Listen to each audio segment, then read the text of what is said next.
The Vorthak attack began at sunrise. Orange beams of plasma fire shot down from the alien ships, melting through buildings like they were made of ice. Human tanks tried to fight back, but their shells bounced off alien shields without leaving a scratch. Fighter jets exploded before their missiles could reach the enemy ships. Private Dongwu Nam crouched behind the ruins of a building in Busan, watching alien soldiers march down the street. They were tall and gray with 4 arms and glowing red eyes. Each one carried a weapon that could cut through steel. The soldier moved in perfect formation like robots following a computer program. But something strange happened when a human child ran across the street chasing a lost dog. The alien soldiers stopped. They stood still for several seconds like they were confused. Then they resumed marching in their perfect lines. Dongwu noticed this and filed it away in his memory. It might be important later in Seoul. Dr. Yoonji Han was working in a secret, underground laboratory studying pieces of alien technology that had fallen from destroyed ships. What she discovered made her call an emergency meeting with other scientists. The alien technology was incredibly advanced, but it followed rules. Very strict rules. The aliens do not improvise, she explained to the room full of researchers. Everything they build follows exact patterns. Their weapons, their ships, even their battle tactics all follow logical sequences. If we can figure out their patterns, maybe we can predict what they will do next above ground. The war was not going well for humanity. Cities burned as alien forces pushed deeper into populated areas. Millions of people fled, but there was nowhere to hide. The aliens had weapons that could see through walls and track body heat. But in small towns and villages, something different was happening. Humans were not fighting fair. Min-jae. Ko had been a video game designer before the invasion.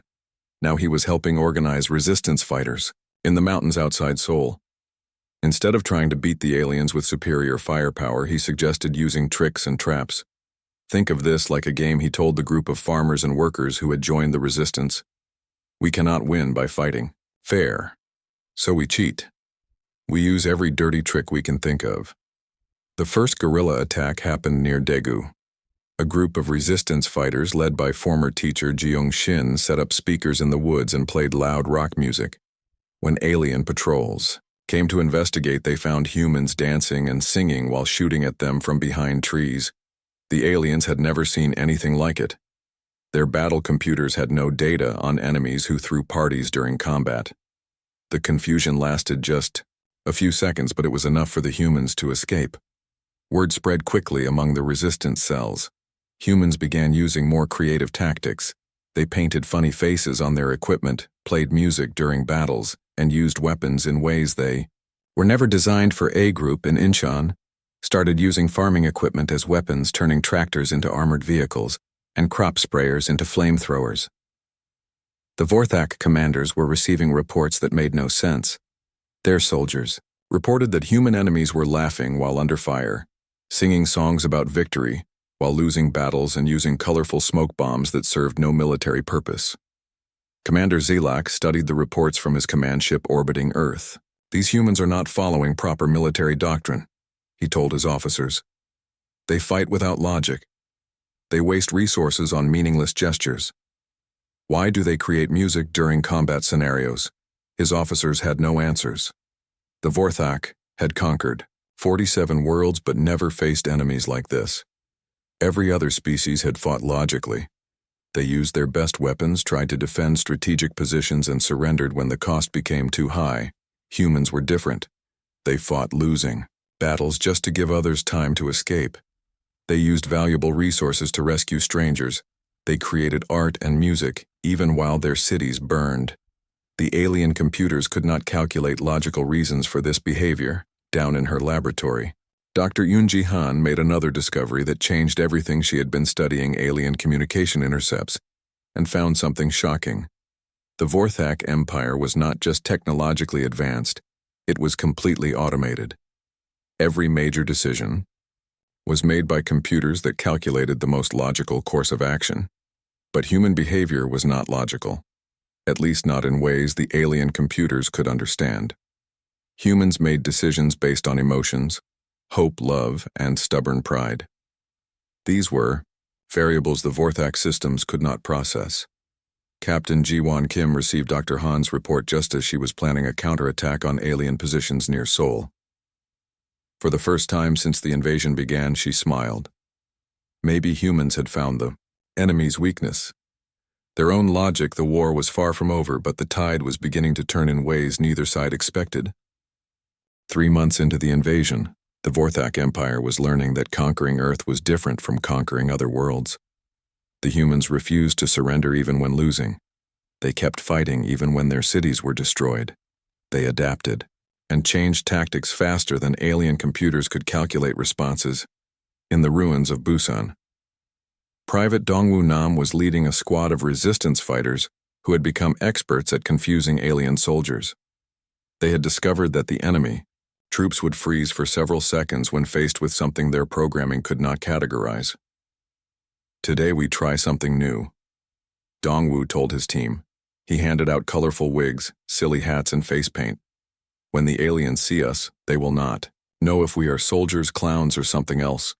While they try to figure it out, we attack. The plan worked perfectly. When alien patrols encountered humans wearing bright costumes and dancing while firing weapons, their targeting systems crashed, trying to decide if these were military threats or some kind of cultural performance. Across the country, similar tactics were spreading. Farmer Ha-jin Woo had turned his rice fields into a maze of traps and mirrors that confused alien sensors. Teacher Young-soo Kang taught children how to hack alien communications by flooding them with jokes and riddles that made the enemy translation systems malfunction.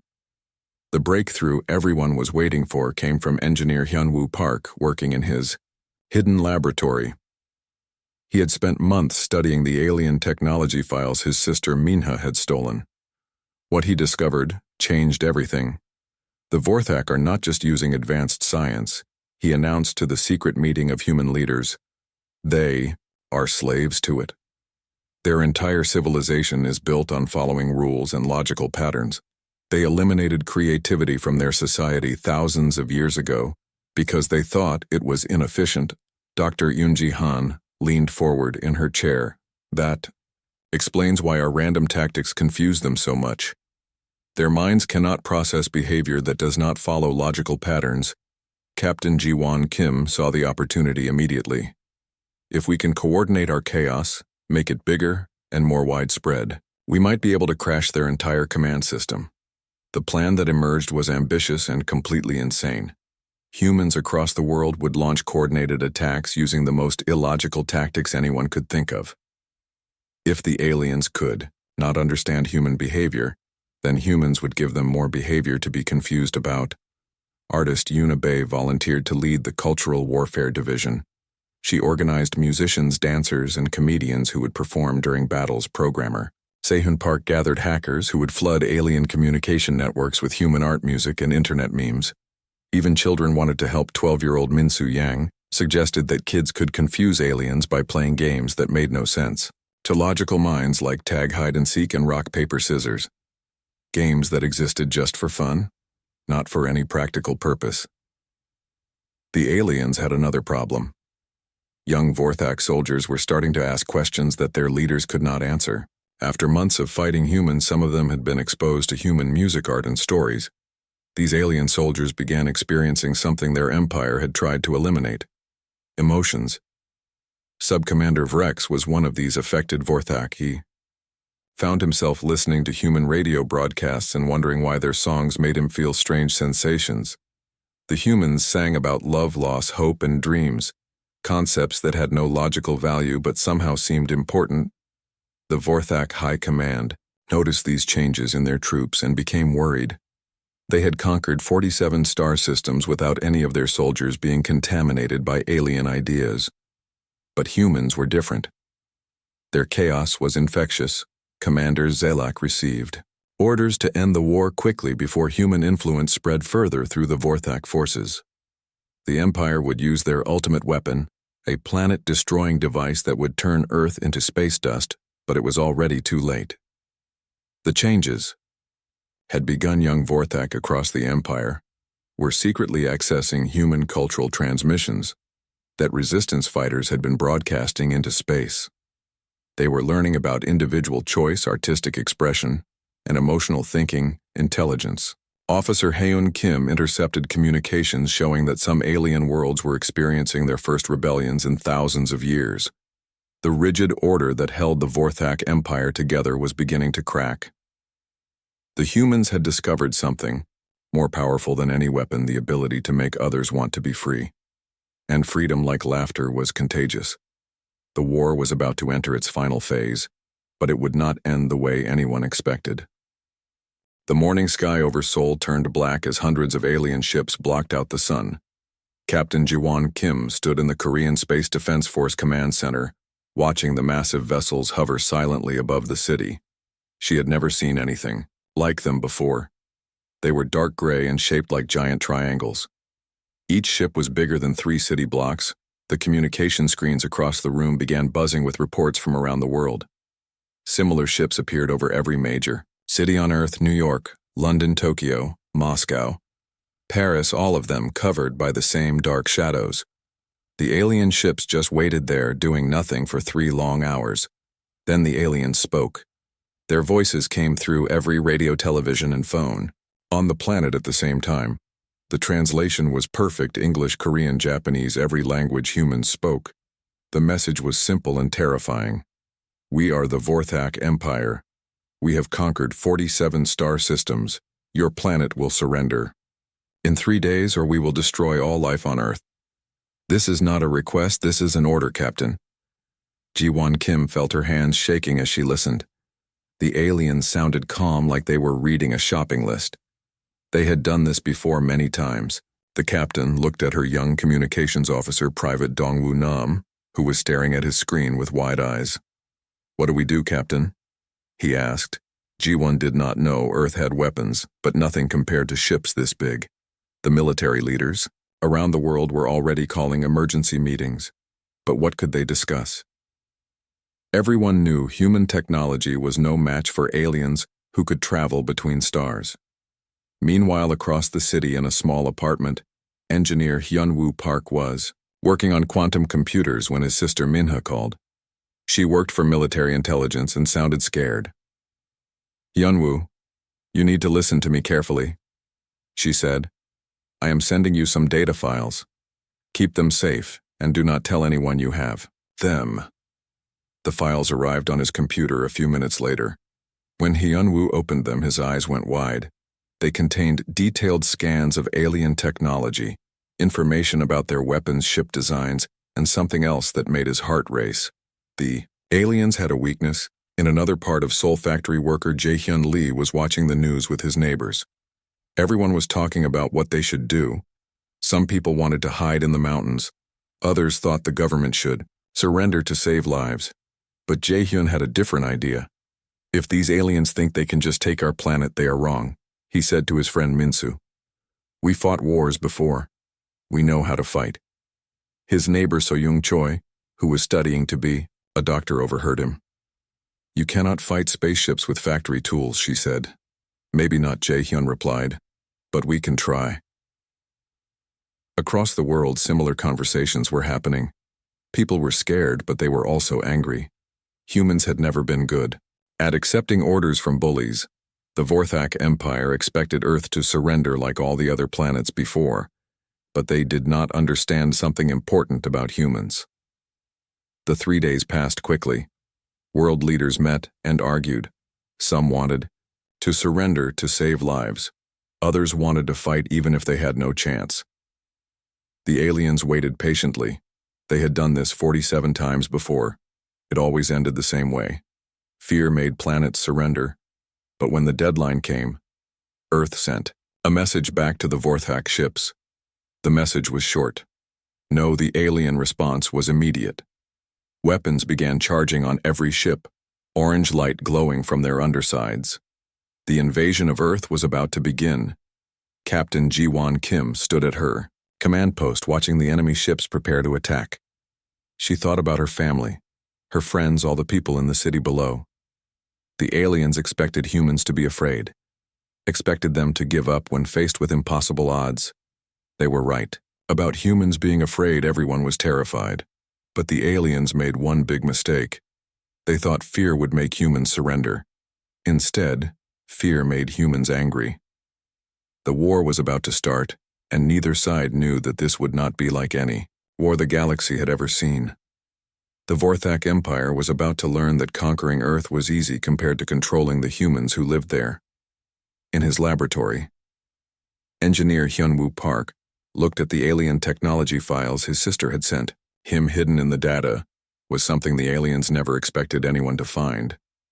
Their perfect logical minds had a weakness they did not know existed. The age of easy conquest was about to end. The aliens came looking for another simple victory. What they found would bring down an empire that had ruled the galaxy for thousands of years. But first there would be war. 6 months after the invasion began, the Vorthak Empire faced something they had never encountered in thousands of years of conquest. Their own people were starting to rebel. Young aliens across 47 star systems were questioning orders, refusing to follow protocols, and worst of all, creating art. The changes started with the Vorthak soldiers fighting on Earth. Corporal Sunwoo Lee had developed new confusion warfare tactics that were more effective than anyone expected human fighters would. Wear ridiculous costumes, perform dance moves during battles, and shout random phrases in different languages. The alien soldiers would freeze trying to process what they were seeing. Commander Zelak watched security footage of his troops standing, motionless for 30 seconds while brightly dressed humans attacked their positions.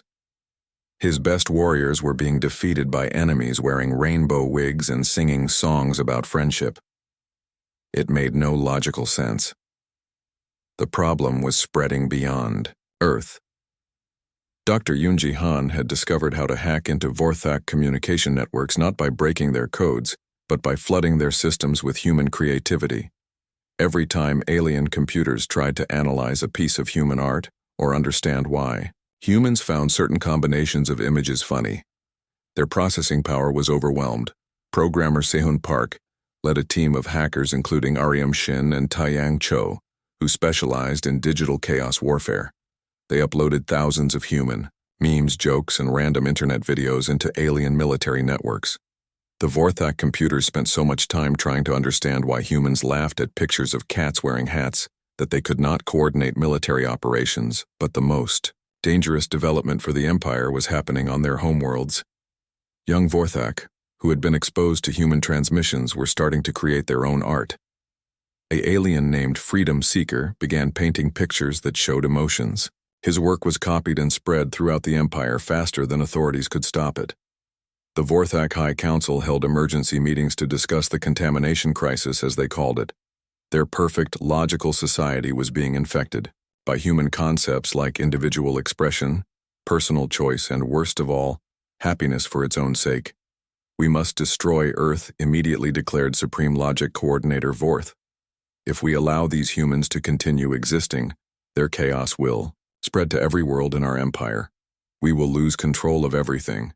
But it was already too late. Alien worlds that had been perfectly obedient for centuries were reporting strange incidents. Workers were refusing to follow schedules that made no logical sense. Students were asking why they had to study subjects they found boring. Families were gathering just to spend time together without any productive purpose. On Earth, the human resistance had grown into something unprecedented in galactic history. Ordinary people had become warriors using creativity as their primary weapon. Grandmother Kyung-soo Im was teaching alien prisoners how to knit, which somehow made them question their entire worldview. Chef Jaewon Ryu was sharing recipes that brought alien soldiers to tears because they had never experienced food made with love instead of efficient nutrition. The breakthrough came when Freedom Seeker contacted human negotiator Ambassador Ji-young Shin through secret channels. Miriam Alien revealed that he and thousands of other Vorthak had been secretly studying human behavior. They had learned something that terrified their leaders. "Your species does something we thought was impossible," he transmitted. "You choose to be happy, even when logic says you should give up. You create beauty even when it serves no practical purpose. You sacrifice for others even when you gain nothing in return. These actions cannot be calculated or controlled." The message included critical intelligence about the Empire's weakness. The central control system that coordinated all Vorthak military and civilian operations. It was a massive computer network that made every important decision for billions of beings. But it had never been designed to handle the kind of chaotic input that human behavior generated. Captain Ji-won Kim realized this was their chance. If they could overload the central system with enough human chaos, they might be able to bring down the entire empire. But reaching the control center would require getting through defenses that could destroy fleets. The solution came from an unexpected source. 10-year-old Hana Park suggested that instead of trying to sneak past the defenses, they should do something so confusing that the automated systems would not know how to respond. "What if we threw a party?" she asked. The adults looked at each other and slowly began to smile. It was the most ridiculous idea anyone had suggested. It was completely illogical. It served no military purpose. It would probably get them all killed. It was perfect. 1 year after the invasion began, Earth looked very different. The alien ships still filled the skies, but now they carried different passengers. Vorthak rebels who had chosen freedom over order were working alongside humans to build something new, a galactic community based on cooperation instead of conquest. Captain Ji-won Kim now held the title of Earth Defense Coordinator and spent her days meeting with representatives from dozens of alien species who had gained independence when the Empire fell.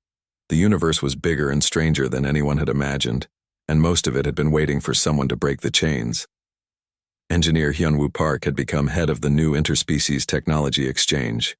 His quantum computers were being used to develop communication systems that could translate not just languages, but emotions and cultural concepts between species that thought in completely different ways. The former Vorthak worlds were experiencing what they called the Great Awakening. Young aliens who had never been allowed to make personal choices were discovering art, music, love, and individual expression. Some struggled with the freedom, while others embraced it with enthusiasm that amazed human observers. Dr. Yoonji Han led research, teams that included both human and alien scientists working together to understand how different forms of intelligence could cooperate rather than compete. They were discovering that diversity of thought was not weakness, but strength. Each species contributed unique perspectives that made everyone smarter, but the changes went deeper than politics or science. Freedom Seeker, who had taken the human name Jin after learning about Korean culture, had become a philosopher, teaching other former Vorthak how to live with uncertainty and personal responsibility. His writings about the beauty of imperfection were spreading across the galaxy. Former factory worker Jae-hyun Lee found himself running training programs for alien refugees who had never learned basic life skills like cooking, cleaning, or making friends. The Empire had done everything for them, and now they needed to learn how to take care of themselves. Teacher Young Soo Kang established schools where human and alien children learned together. He discovered that young beings from any species were naturally creative and curious if given the chance. The real challenge was helping adult aliens overcome thousands of years of conditioning that had taught them creativity was dangerous. The party that had brought down the Empire had become an annual celebration called Liberation Day. Species from across the galaxy gathered to share music, food, art, and stories. It was chaotic, loud, and completely illogical, exactly the kind of event that would have given the old Vorthak authorities nightmares. Artist Yuna Bay coordinated cultural exchange programs that sent human musicians, dancers, and comedians to alien worlds while bringing alien artists to Earth. She discovered that creativity was universal even among species that expressed it in ways humans could barely understand. Some challenges remained. Not all former Vorthak had embraced freedom. Several colonies tried to maintain the old logical systems and had to be convinced that change was possible. A few species that had been conquered by the Empire were suspicious of both humans, and former Vorthak officials, Commander Zelak, had been one of the few high-ranking aliens who adapted to the new reality. He spent his time helping other military officers transition from conquest-based thinking to cooperative problem-solving. His memoirs, titled How Humans Taught Me to Laugh, became a bestseller across 12 star systems. The biggest surprise came when exploration ships discovered that the Vorthak Empire had not been the only galactic civilization. Other regions of space were controlled by different types of authoritarian systems, and many of them were starting to experience their own rebellion. Movements inspired by what humans had accomplished, Ambassador Ji Shin found herself coordinating with resistance groups across the galaxy, helping them adapt human tactics of creative chaos to their own situations. The idea that ordinary beings could stand up to impossible odds and win was spreading like wildfire. Private Dongwu Nam, who had noticed the first signs of alien confusion during the early battles, had become a military instructor teaching defense forces throughout the galaxy. His classes on unconventional warfare were popular with species who had never been allowed to think outside rigid doctrines. 10-year-old Hannah Park, whose suggestion to throw a party had inspired the final assault, was now 12 and had started her own interspecies youth group. She organized games events and cultural exchanges that brought together children from dozens of different worlds. Her motto was simple: different is fun. The transformation was not complete and might never be some. Beings preferred order and predictability while others thrived in chaos and creativity. But now they had choice. They could decide for themselves how to live instead of following orders from distant authorities. Earth had become the unofficial capital of the new galactic community, not because humans were superior, but because they had proven that freedom was contagious. When beings saw others choosing their own paths, it inspired them to want the same thing. As Captain Ji-won Kim stood on the observation deck of the space station that had once been a Vorthak command ship, she looked out at the stars and smiled.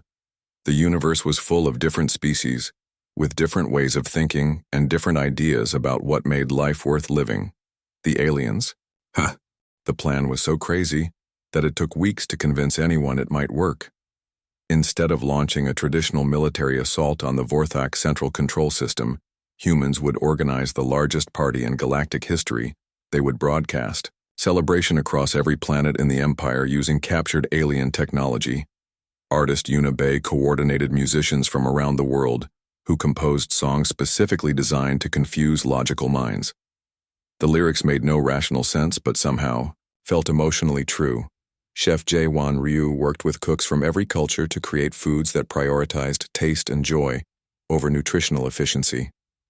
Meanwhile, Freedom Seeker and his growing rebellion of creative aliens provided detailed intelligence about the Central Control System. The massive computer network was designed to process threats, calculate responses, and maintain order across 47 star systems, but it had never been programmed to understand celebration. The Vorthak High Command was dealing with crisis after crisis. Young aliens were abandoning their assigned duties to create music and art. Several worlds had stopped following production quotas because their workers wanted time to explore individual interests. The Empire, that had maintained perfect order for thousands of years, was falling apart. Supreme Logic Coordinator Vorth made a desperate decision. If they could not stop the human contamination, they would destroy Earth and execute every Vorthak who had been exposed to human ideas. It was the only logical solution, but logic was no longer controlling the Empire. On 12 different worlds, alien rebels had taken control of communication systems and were broadcasting human cultural content. The message of individual freedom and creative expression was spreading faster than military forces could contain it. Captain Ji-won Kim received reports that made her smile despite the danger. The aliens were fighting themselves now. Vorthak rebels led by Freedom Seeker were sabotaging Empire facilities while broadcasting human songs about liberation and hope. Their own people were turning against them. The final assault began with something the galaxy had never seen: a coordinated celebration involving billions of humans and thousands of alien rebels. Using every communication system they could access, they broadcast music, dancing, comedy, and art across the entire Vorthak Empire. Engineer Hyunwoo Park had spent months preparing the digital component of their attack. When the party began, he launched his masterpiece into the alien control networks, a virus that was not destructive but creative. It contained the essence of human laughter, the sound of joy and defiance that could not be calculated or controlled. The Central Control System tried to process what was happening. Billions of beings across the galaxy were engaging in activities that served no logical purpose. They were singing, dancing, telling jokes, and creating beauty for no reason other than it made them happy. The computers worked frantically to understand why Dr. Yunjihan monitored the alien networks from her laboratory and watched as system after system overloaded trying to analyze human behavior. The control network that had managed an empire was crashing because it could not understand why humans threw parties while facing certain death. On the command ship orbiting Earth, Commander Zelak watched his screens fill with error messages. His perfect logical systems were failing because they had encountered something beyond logic. The simple human refusal to stop being human even when it made no sense. The cascade failure spread through every Vorthak system. Military coordination broke down as computers tried to process why humans found certain combinations of images amusing. Civil administration collapsed as artificial intelligences struggled to understand why beings would choose happiness over efficiency. Within hours, the empire that had ruled the galaxy for millennia had fallen, not to superior weapons or brilliant strategy, but to something far more powerful: the infectious nature of freedom and joy. Freedom. Seeker sent a final message to the humans. Thank you for showing us what we lost when we chose perfect logic over imperfect happiness. We are free now because you taught us that being alive is more important than being efficient.